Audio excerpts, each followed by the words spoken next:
साथियों नमस्कार। स्वागत है आपका इस ऑनलाइन प्लेटफॉर्म में। तो दोस्तों आज हम उत्तराखंड का एक पॉलिटिकल सिस्टम देखने वाले हैं ना। उत्तराखंड को में कैसे कैसे सरकार बनती है ना, और कितनी अभी सरकारें किनका कार्यकाल कितना रहा था, किस मुख्यमंत्री का कार्यकाल कितना रहा था और कितनी बार परिसीमन हुआ है ना। दोस्तों बड़ा इंपॉर्टेंट टॉपिक है, आपके पेपर की दृष्टिकोण से आने वाला APS एग्ज़ाम में आप करनी सही के लिए बहुत इंपॉर्टेंट टॉपिक है। तो आइए शुरू करते हैं आज उत्तराखंड राज्य व्यवस्था। दोस्तों आइए सबसे पहले बात करते हैं, जब हम पृथक राज्य आंदोलन के लिए लड़ रहे थे है ना, जब ये मांग बहुत पहले से 1897 में जब रानी विक्टोरिया के लिए एक मान पत्र लिखे गए, वहीं से एक पृथक राज्य के आंदोलन के लिए मांग उठने लगी थी। और सन 1938 में जब श्रीनगर सम्मेलन होता है 5-6 मई 1938 को, तो वहाँ से जो पृथक राज्य आंदोलन की मांग है वो धीरे धीरे क्या हो गई, मजबूत होती गई है ना। और जब हम कई आंदोलन हुए, मसूरी कांड हुआ, खटीमा पूर्व हत्याकांड हुआ है ना, और मुजफ्फरनगर कांड हुआ, फिर उसके बाद कई शहादतों के बाद हमें उत्तराखंड राज्य मिला। हम उस वहाँ एक हिस्ट्री का पोर्शन अलग हो गया। हम आज 9 नवंबर 2000 के बाद देखेंगे जब राज्य गठन हो जाता है। तो देखिए दोस्तों, यहाँ पर जब राज्य गठन होता है 9 नवंबर 2000 को, जब उत्तराखंड एक राज्य बनता है, तो यहाँ पर कई चीज़ों के लिए हमारे पास वो रहती है, कई मुश्किलें रहती हैं, क्योंकि जब एक नया राज्य बनता है तो उसके लिए आय जुटाना है ना, कैसे सरकार का वित्तीय कोष चलेगा है ना, कैसे सरकार की पॉलिसियाँ होंगी, नीतियाँ होंगी, तो बड़ी पहले में दिक्कत है। तो सबसे पहले बड़ी दिक्कत ये थी कि यहाँ पर राजधानी की दिक्कत थी कि राजधानी को किसको बनाना चाहिए। जो पृथक राज्य आंदोलन हुआ था वह तो किसके लिए लड़ रहा था, वह लड़ रहा था आपके लिए गैरसैंण के लिए है ना, हाँ, जिसको चंद्रनगर भी कहा जाता है। तो पृथक राज्य आंदोलन की मांग के लिए तो लोग गैरसैंण के लिए लड़ रहे थे कि हमें जो राज्य की राजधानी चाहिए वो कौन सी चाहिए, गैरसैंण चाहिए। लेकिन गैरसैंण तो दोस्तों बनी नहीं है ना। तो क्या हुआ, गैरसैंण अनुपयुक्त माना गया, क्योंकि दोस्तों ये एक पर्वतीय इलाका था है ना, और यहाँ पर बर्फबारी भी होती थी और उतने सोर्स नहीं थे कि यहाँ पर विधान परिषद बनाया जाए है ना। और बिल्कुल आप समझ सकते हैं कि पर्वतीय क्षेत्र है तो कई समस्याओं का समाधान भी करना पड़ता। तो सबसे पहले बात आई राजधानी की, तो केंद्र सरकार ने 5 अक्टूबर 2000 को देहरादून को अस्थायी राज्य की राजधानी बनाई। तो ये इंपॉर्टेंट टॉपिक हो जाता है कि देहरादून को कब राज्य की अस्थायी राजधानी बनाई गई। तो देहरादून को 5 अक्टूबर 2001 को उत्तराखंड की अस्थायी राजधानी के रूप में बनाया गया। अभी भी वह अस्थायी राजधानी है ना, स्थायी राजधानी अभी बनी नहीं है। तो राज्य गठन के पूर्व राजधानी का तो जो एक वो था, मुश्किल थी, वो तो सॉल्व हो गई थी। इसके बाद परिसीमन आता था। यहाँ पर परिसीमन करना बड़ा वो होता था कि कितनी विधानसभाई सीटें होंगी है ना, कितनी लोकसभाई सीटें होंगी। तो इसका भी क्या हुआ, इसका भी पहला परिसीमन भी कराया गया 2001 में। तो और तीसरा था मैदानी क्षेत्र की ऐड की मांग है ना, क्योंकि सारा पर्वतीय क्षेत्र था, तो जो रिवेन्यू होता है वो तो मैक्सिमम रिवेन्यू आपको तराई बाबर जो गंगा के मैदान तराई और क्षेत्र से प्राप्त होता है, तो उसको ऐड करने की मांग भी करी गई थी। तो यहाँ पर देखेंगे कि कैसे उत्तराखंड जब पृथक राज्य आंदोलन बना, जब पृथक राज्य बना, तो कैसे यहाँ पर अंतरिम सरकार का गठन किया गया। देखिए दोस्तों, अंतरिम सरकार बहुत महत्वपूर्ण इम्पोर्टेंट रोल अदा करेगी है ना।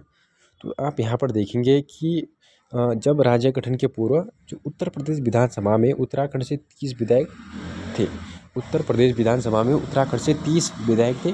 तो इन्हीं 30 विधायकों को मिलाकर अंतरिम सरकार का गठन किया गया। यहाँ पर देखेंगे उत्तर प्रदेश विधानसभा में, वहाँ पर विधानसभा भी होती थी और विधान परिषद भी होती थी।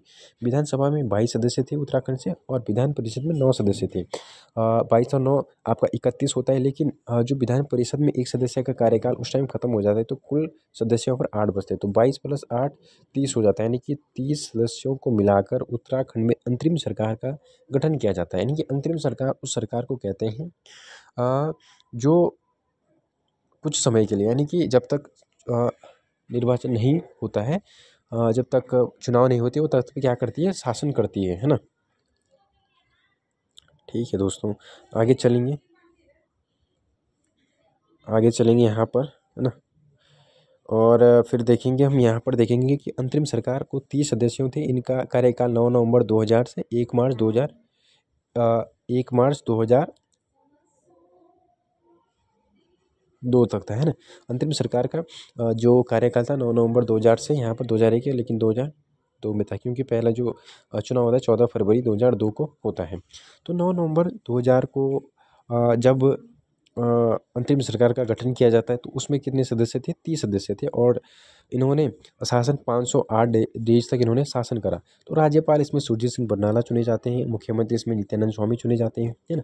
फिर 10 नवंबर 2000 को मंत्रिमंडल का गठन किया जाता है और मंत्रिमंडल में 12 सदस्य चुने जाते हैं, ठीक है ना। मंत्रिमंडल में मंत्रियों की संख्या एमएलए की 15% या न्यूनतम होती है। 30 सदस्यों में 2 महिलाएं भी थी, एक निरुपमा गौड़ बीजेपी से थी और इंदिरा हृदयेश कांग्रेस से भी थी। मंत्रिमंडल मंत्री ठीक है दोस्तों। फिर मंत्रिमंडल में 12 सदस्यों में एक महिला, और जो मंत्रिमंडल में 12 सदस्य थे उसमें से एक महिला भी थी जो कि निरुपमा गौड़ की थी। और यहाँ पर किसकी सरकार बनती है? बीजेपी की सरकार बनती है ना।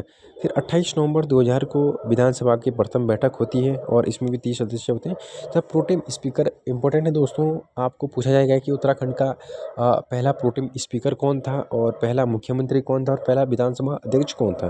तो यहाँ पर हम देखेंगे कि 28 नवंबर 2000 को विधानसभा की प्रथम बैठक होती है तथा प्रोटेम स्पीकर के रूप में काजी मोहम्मद मोइनुद्दीन को चुना जाता है और विधानसभा अध्यक्ष प्रकाश पंत को चुना जाता है ना दोस्तों। यहाँ पर विधानसभा उपाध्यक्ष को नहीं चुना जाता है, यहाँ पर प्रोटेम स्पीकर एक ही रखना है याद, और एक विधानसभा अध्यक्ष, इसको याद रखना है। विधानसभा अध्यक्ष प्रकाश पंत था, प्रोटेम स्पीकर काजी मोहम्मद मोइनुद्दीन था और विधानसभा की प्रथम बैठक 28 नवंबर 2001 को होती है, जबकि गठन 9 नवंबर 2000 को हो जाता है। इसके बाद परिसीमन देखेंगे। परिसीमन यहाँ पर 5 नवंबर 2001 को राज्य सरकार द्वारा कराया जाता है। 5 नवंबर 2001 को जनसंख्या का आधार वर्ष 1971 को लिया गया था। विधानसभा उस समय परिसीमन कराया गया तो विधानसभा 70 थी, 12 आपकी अनुसूचित जाति के लिए और 3 अनुसूचित जनजाति के लिए आरक्षित कर दी गई थी। लेकिन वर्तमान में 2 अनुसूचित जनजाति के लिए 2 ही विधानसभा सीटें आरक्षित है। एक आपकी देहरादून में है और एक आपकी उधम सिंह नगर, एक आपकी नैनीताल में है, ठीक है ना, रामनगर नैनीताल में है। तो यहाँ से आगे चलते हैं। लोकसभा सीटें यहाँ पर कितनी हैं? लोकसभा सीटें इसमें 40 परिवर्तित सीट थी तथा 30 मैदानी सीट थी। लोकसभा सीट 5 थी। उत्तराखंड में लोकसभा सीट अभी भी 5 है। लोकसभा सीट में एक टिहरी लोकसभा सीट आती है, गढ़वाल लोकसभा सीट आती है, हरिद्वार लोकसभा सीट आती है और आपकी अल्मोड़ा लोकसभा सीट भी आती है तथा नैनीताल और उधम सिंह नगर लोकसभा सीटें भी आती हैं।